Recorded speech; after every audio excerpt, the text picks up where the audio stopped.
आप में से कितने लोग हैं जो बहुत एक्साइटेड हैं आज के सेशन को लेकर के? तो अब मैं जैसे ही आपको नाम बताऊंगा उनका, जो हमारे आज के गेस्ट हैं, तो आपका जो एक्साइटमेंट लेवल है वो और बढ़ जाएगा।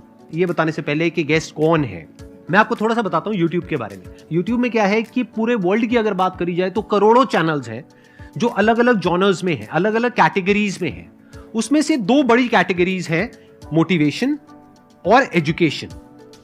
पूरे वर्ल्ड में जो वर्ल्ड का नंबर 1 मोटिवेशन चैनल है वो मेरा है, और जो वर्ल्ड का नंबर 1 एजुकेशन चैनल है किसी इंडिपेंडेंट क्रिएटर का, वो उनका है, जो कि हमारे गेस्ट हैं। उनके 17 मिलियन से ज्यादा सब्सक्राइबर्स हैं। Please give an energetic and warm welcome to the one and only Khan sir.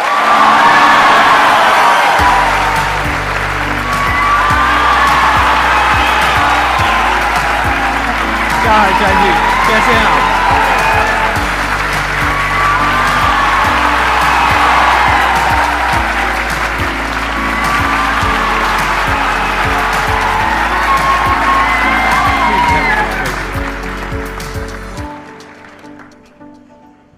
इससे पहले कि ऑडियंस आपसे कुछ पूछे या इंटरेक्ट करे, मेरे माइंड में एक क्वेश्चन है आपके लिए जी।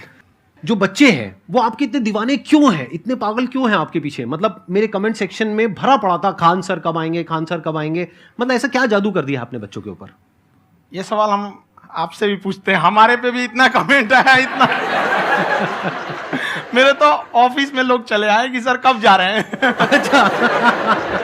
क्योंकि हम लोग का तो एग्जैक्ट है, वही पढ़ाना है। हाँ। तो देखिए, हम लोग का मेन है कि बच्चों को जो जरूरत रहती है कि अगर लड़का पढ़ने आ रहा है ना, उसके मन में कोई डाउट ना रह जाए। हम उसको कहते हैं कि हम तुम्हें पढ़ा रहे हैं, दम है तो भूल के दिखाओ, याद करके नहीं।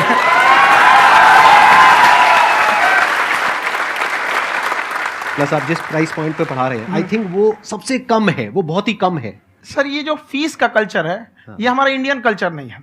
हमारा इंडियन कल्चर गुरु दक्षिणा है, उस हिसाब से वो सही है। ऑक्सीजन जैसे जिंदगी के लिए जरूरी है, वैसे एजुकेशन जरूरी है। कोई ये नहीं कह सकता है कि पैसे की वजह से वो खान सर के यहां से लौट गया। क्या बात है।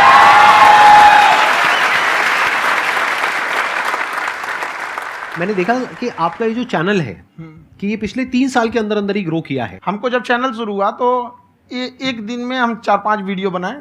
एक हमको कुछ आता, आज भी नहीं आता इतना, तो हम देख के कैमरा उमरा तो हम कंफ्यूज हो गए, बाप रे। तो हम एक ही दिन में वीडियो शूट किया, पढ़ाने वाला टॉपिक था हमको। उसके बाद कभी वीडियो नहीं, 6-7 वीडियो एक ही बार शूट कर लिए। और एक जो थे जिनका कैमरा वगैरह था, मेरे पास कैमरे भी नहीं थे उस टाइम, और कैमरा 35,000 का था, तो 6 महीना इसी में लग गया, जो 35,000 इसी में फंस जाएगा। तो उनके कैमरे से शूट किए, उन्होंने कोई चार्ज लिया, उसके बाद हम छोड़ ही दिए। लॉकडाउन लगा, तब हम कहें आप कैसे पढ़ाएंगे, वो तो 1 दिन 2 दिन करते करते अचानक लंबा हो गया। तब हमको याद आया कि ओहो, मेरा एक चैनल भी है वहाँ पे। तो उस समय उस पर लगभग 30,000 सब्सक्राइबर हो चुके थे। तो जैसे लॉकडाउन लगा तो उस पर पढ़ाना चालू किया, और पता नहीं क्या लोगों को पढ़ाई में इतना इंटरेस्ट आ गया कि आपका स्टाइल ऐसा है थोड़ा सा, आप आई थिंक पढ़ाई के साथ साथ में जो बीच बीच में आप थोड़ा बहुत छोड़ते रहते हैं ना, मतलब जो एंटरटेनमेंट चलता रहता है। ये बात हम देखिए, जब हम गुलाम थे ना, तो अंग्रेजों ने एक चाल चला था कि भारत को हम फिजिकली गुलाम रखेंगे 100-200 साल, मेंटली 1000 साल कर देंगे। उन्होंने पढ़ाई का मॉडल चेंज कर दिया। उन्होंने ऐसा डिजाइन किया कि ये टीचर की रिस्पॉन्सिबिलिटी है, वो पढ़ा के चला जाए। टीचर की रिस्पॉन्सिबिलिटी यहाँ खत्म नहीं हो जाती है। पढ़ाना तो कोई भी पढ़ा सकता है, टीचर की इससे बड़ी रिस्पॉन्सिबिलिटी होती है उसे समझाना। वो समझा कि नहीं समझा। अगर लड़का आपके समझाने के बाद डाउट रह गया तो ये आपकी गलती है। लड़का हमसे पूछता है, सर इतनी भीड़ है आपके पास, तो कहते सर डाउट कैसे पूछेंगे? हम कह रहे यार, तुम्हारा डाउट बचेगा तब ना पूछेगा तुम डाउट यहाँ पर।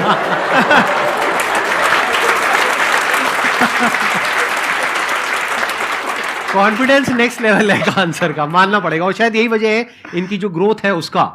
किसी ने शायद सपने में भी नहीं सोचा होगा कि पिछले 2 साल के अंदर अंदर जो आपके चैनल की ग्रोथ हुई है, जैसे आप खुद ही बता रहे हैं कि लॉकडाउन के टाइम पे आपके 30,000 के करीब सब्सक्राइबर्स थे, आज की डेट में 17 मिलियन है। और मेरा एक क्वेश्चन और है, इससे पहले कि ऑडियंस में से आपसे कोई क्वेश्चन पूछे, कि कई बार आप ऐसे भी टॉपिक्स टच करते हैं जो थोड़े से कंट्रोवर्शियल हैं या थोड़े से सेंसिटिव हैं, जिसके ऊपर बात करने की हिम्मत आई थिंक बहुत ही कम लोगों में है।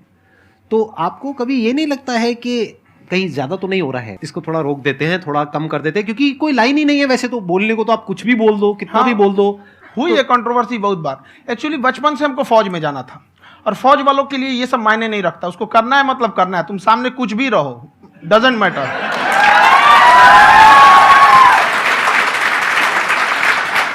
और मैंने YouTube पे देखा कुछ वीडियोस में कि आपका जो इंस्टीट्यूट है वहां पर आज से कुछ साल पहले कुछ बम गिरे थे। हाँ, कुछ गिरे थे, कुछ तो बहुत सॉलिड जगह गिरा था, फटा नहीं वो। मतलब आपके आसपास। हाँ, बम को भी पता है कि टीचर की इज्जत किया जाता है।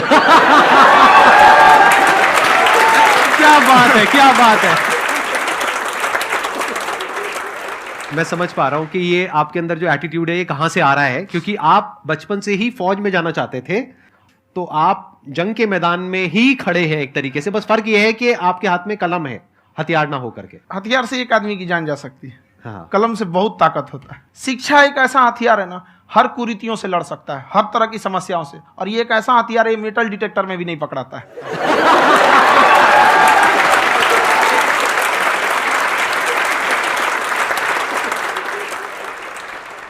मेरा क्वेश्चन ये है कि अभी प्राइवेट ऑर्गेनाइजेशंस में पीटने का, पनिशमेंट का ये सिस्टम जो है खत्म हो गया है। हम आपके वीडियो में देखे हैं सर कि आप एक बड़ा सा रोल रखे रहते हैं, पुलिस है ना? वाला लाठी है वो, पुलिस वाला लाठी है, और स्टेज पे बुला के बच्चों को उसी से धुनाई शुरू कर देते हैं मस्त एकदम से, है ना? तो सर मतलब कि बच्चे मतलब कि डरते नहीं हैं आपसे, और इस तरीके से कैसे कनेक्टेड हैं आपसे, है ना? और एक और क्वेश्चन सर, यूपीएससी का जो आप अपना बैच स्टार्ट करने वाले हैं, ठीक है, उसके बारे में बताइए सर, क्योंकि मुझे मतलब कुछ इशू करना है सर, ठीक है? और संदीप सर को देख लिए, मेरा तो वैसे ही हो जाना है।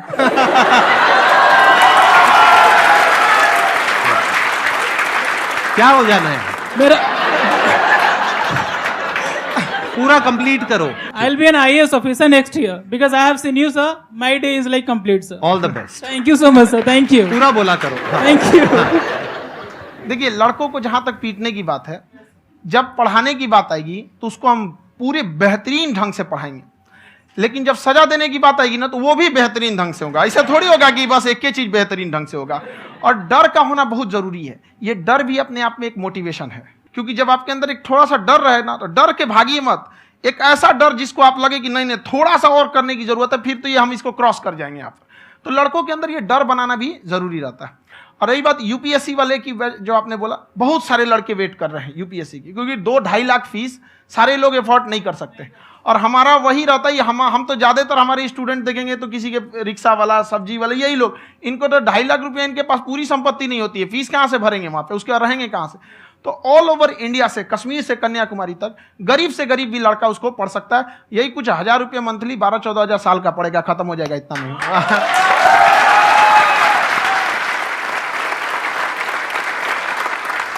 ये जो डंडे वाली बात इन्होंने कही, ये सच है? मतलब आप हाँ, सच में एक डंडा रखते हो? पुलिस का ही है वो। और मारते हो? हाँ, कि मतलब अगर कोई लड़की छेड़ता है या ऐसा कोई भी उल्टा नहीं, पुल्टा काम पढ़ाई करता लिखाई है, कुछ भी गलती करेंगे तो पिटाएंगे वो यहाँ पे, कैमरे पे, ऑन कैमरा, जैसा भी रहे, कुछ भी पिटाना तो उनको फिक्स है। एक तो कोई मतलब विधायक जी थे, उनके लड़का को पीट दिए, तो चला है दल बल लेके अपना वहां पे। उसने घर पे नहीं बताया था कि सर ने पीटा है, बस बोल दिया कोचिंग में पीटा है। बाद में पता चला हम पीटे हैं, तो उसके पिताजी मेरे सामने और पीटे।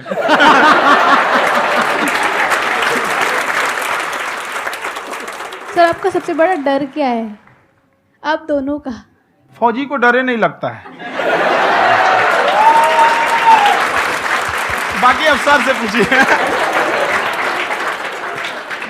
आज के सेशन से पहले कोई डर नहीं था, लेकिन अब मुझे इनकी डंडे वाली कहानियां सुन करके डर लग रहा है कि कहीं मैंने गलती से कुछ बोल दिया अरे ऐसा और नहीं, इन्होंने कहीं पीछे कुछ रखा हुआ है, और यही आ करके अगर इन्होंने मेरी पिटाई कर दी तो बहुत बुरा हो जाएगा। तो इसलिए हमको थोड़ा डर लग रहा है।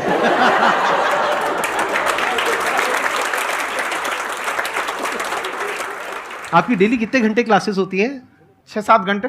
अभी भी खुद ही करते हो आप? हाँ, खुद ही हमारे classes स्टाफ करते परेशान रहते हैं। हम 1:30-2 बजे सोते हैं, सुबह 6 बजे उठ जाते हैं, परेशान रहते हैं। हो? यार इतना क्यों करते हो, है ना? कभी तो उनको भी साथ साथ लगना पड़ता है ना? उनको साथ साथ लगना पड़ता है। हम जग गए तो कोई सोया थोड़ी रहेगा, परेशान रहता, दिन में सोते ही नहीं है बेचारा, कहीं कहीं जाके सोते रहता है। तो हम सीट बांध दिए कि भाई तुम इस समय सो जाना, तुम इधर सो जाना। आपकी शादी हो गई या नहीं हुई अभी? मेरी खुशहाली देख के आप आइडिया लगा सकते हैं।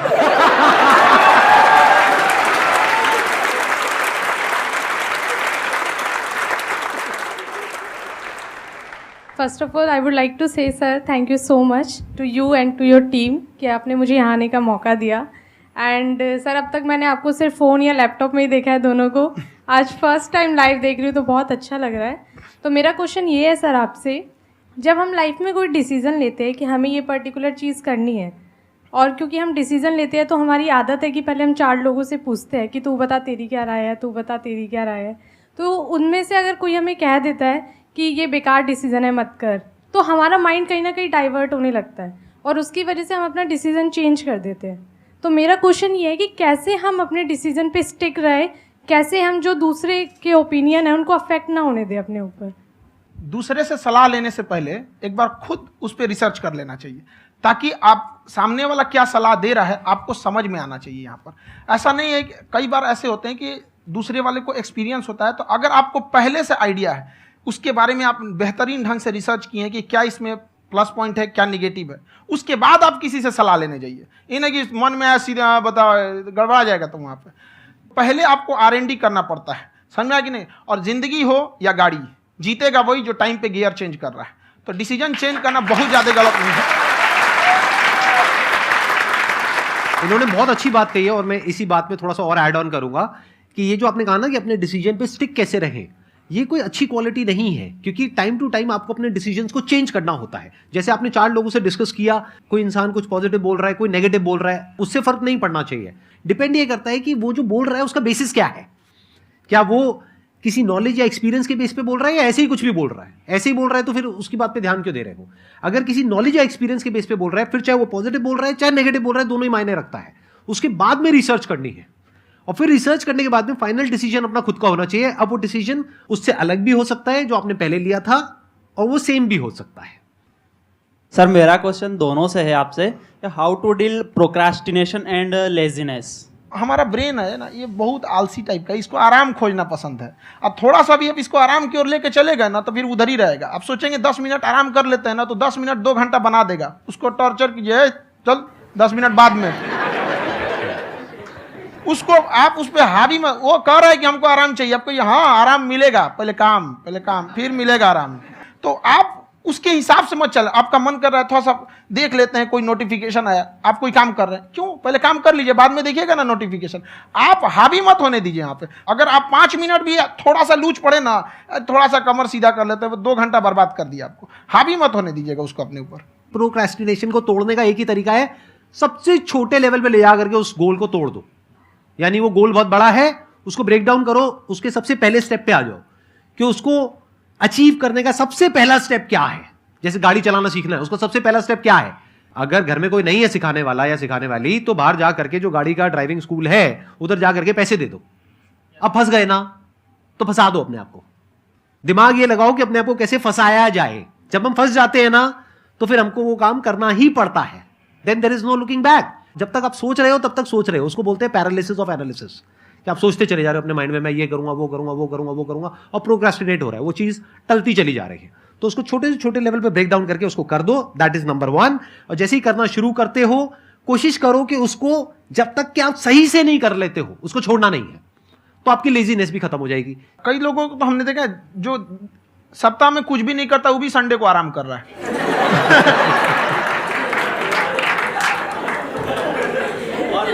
वैसे कहा भी जाता है कि अगर कोई काम आपको करवाना है ना तो ऐसे किसी इंसान को दो जो बिजी है। हाँ। ऐसे आदमी को मत दो जो खाली है। ये परफेक्ट एग्जाम।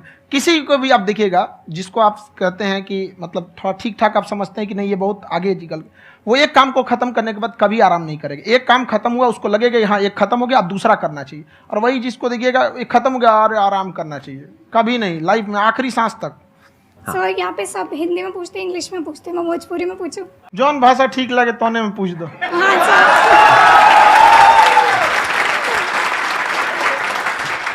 सर ये पूछे के चाहते नहीं कि जैसे हमने के पढ़ाई करे निशान, तो कभी कभी डेली टारगेट्स जो होला वो कंप्लीट ना होला।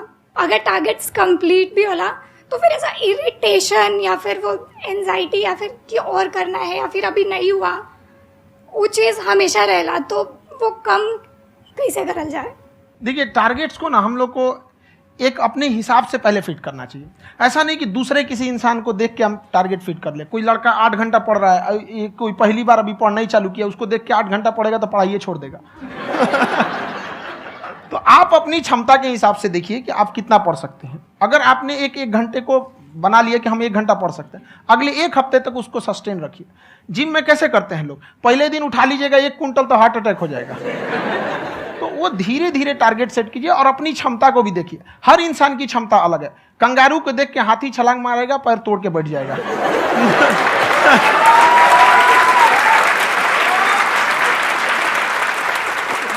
अब संदीप सर का मोटिवेशन देख के इसका मतलब क्या कि ट्रेन के आगे खड़ा हो जाएंगे, ढकेल देंगे तुमको। हालांकि ऐसा कर देते हैं, लेकिन ऐसा करिएगा लोग नहीं, क्षमता पता होना चाहिए। आपके अंदर एंजाइटी हो रही है कि मैंने कर तो लिया है। आप ये नहीं कह रहे कि मैंने कुछ भी नहीं किया है फिर मेरे को एंजाइटी हो रही है। आप ये कह रहे हो मैंने काफी कुछ कर लिया है फिर भी एंजाइटी हो रही है कि कहीं कुछ छूट तो नहीं गया है। तो बेसिकली आपको ये देखना है कि अगर आपके अंदर ये एंजाइटी हो रही है, that means you are a very good student. आप एक अच्छे स्टूडेंट हो। क्यों? क्योंकि बहुत सारे स्टूडेंट्स तो ऐसे हैं उनको पढ़ने के नाम से एंजाइटी होती है। तो आपको एंजाइटी हो रही है कि मैंने पढ़ लिया। दिन में मानो 8 घंटे का आपने टारगेट सेट किया और 6 घंटे पढ़ लिया, या मान लो 8 घंटे भी पढ़ लिया, फिर भी एंजाइटी हो रही है कि मैंने 10 घंटे नहीं पढ़ा। तो ये तो अच्छी क्वालिटी है ना, ये तो एक ब्रिलियंट स्टूडेंट की क्वालिटी है। क्योंकि एंजाइटी उसी को होती है जो केयर करता है, जिसको परवाह है, उसी की तो एंजाइटी होती है। जैसे माँ को अपने बच्चे की, जैसे एक माँ को अपने बच्चे के, जैसे एक माँ को अपने बच्चे को लेकर के एंजाइटी होती है। हंस लो मजाक उड़ा लो मेरा। कोई बात नहीं, एडिट कर देंगे इसको हम। हाँ।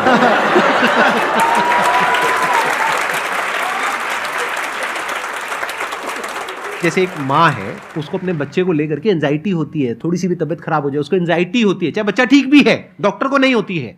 क्यों? क्योंकि माँ को उस बच्चे से प्यार है। तो दैट मीन्स कि आप अपनी पढ़ाई को लेकर के सीरियस हो, इस वजह से आपके अंदर एंजाइटी हो रही है, विच इज नॉर्मल। जहां पर प्यार मोहब्बत होती है वहां पर थोड़ी बहुत एंजाइटी तो होती ही है ना। समझ रहे हो ना मैं क्या कहना चाह रहा हूं? आप लोग समझ रहे हो ना मैं कहां जा रहा हूं? जब वो किसी और से बात करती है तो एंजाइटी होती है ना।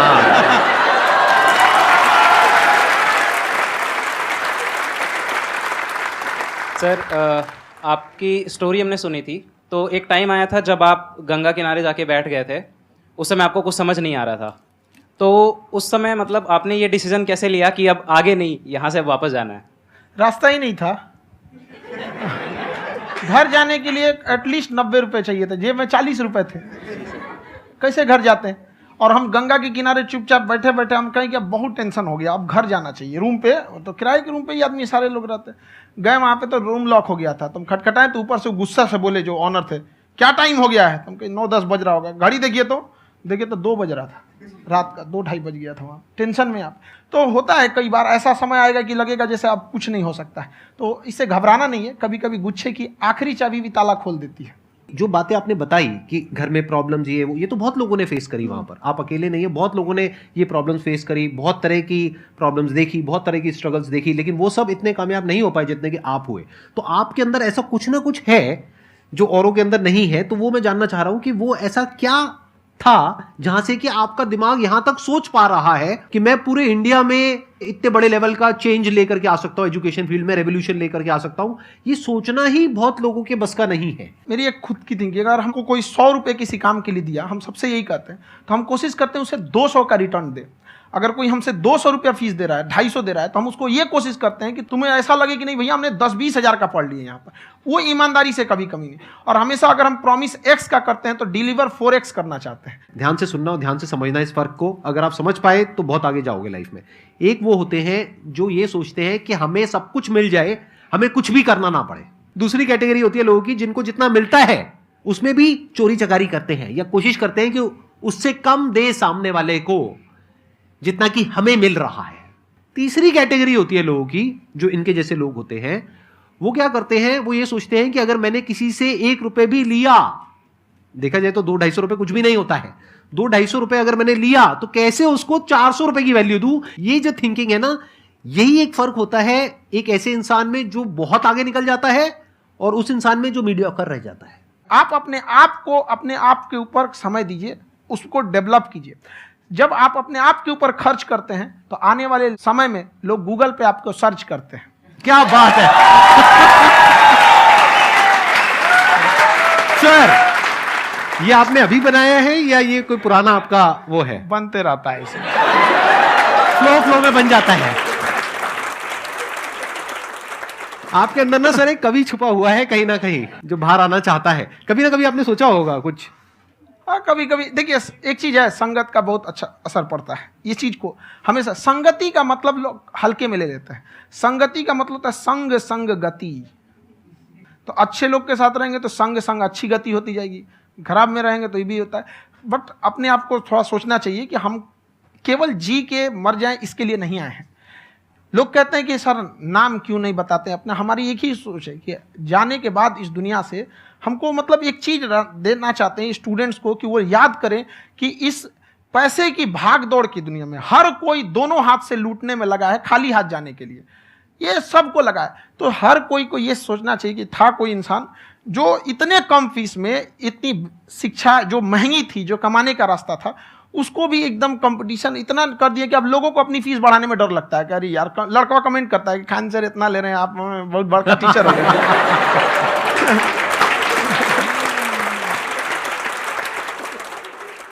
खान सर की एक क्लिप है, ये समय और समझदारी में बहुत फ़र्क होता है। अगर समय रहते समझदारी आ गई तो इंसान कामयाब हो गया, लेकिन अगर समय चला गया फिर समझदारी आई फिर तो बेकार है। तो सर मतलब कुछ आपको ऐसी चीज़ लाना चाहिए जो मतलब बच्चों जो तैयार हो रहे हैं उनको ये चीज़ें मतलब एंड टाइम पे दिखे। समझ रहे हैं आप मेरी बात? नहीं समझ?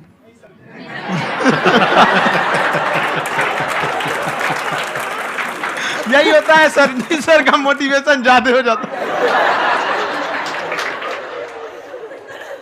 जब आप स्ट्रगलिंग फेज में हैं तो कम से कम चीजों को अपने ऊपर खर्च कीजिए, ज्यादा से ज्यादा सीखने में खर्च कीजिए। अगर आपको राजा बनने का शौक है तो गुलाम की तरह मेहनत करना सीखिए, तब राजा बनेंगे।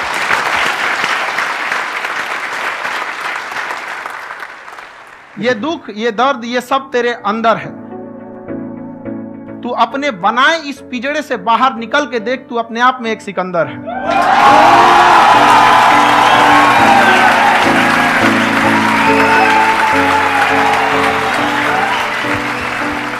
Thank you so much sir for coming. बहुत मजा आया मेरे को आपके साथ में इंटरेक्ट करके। आई एम श्योर आप लोगों को भी बहुत मजा आया होगा।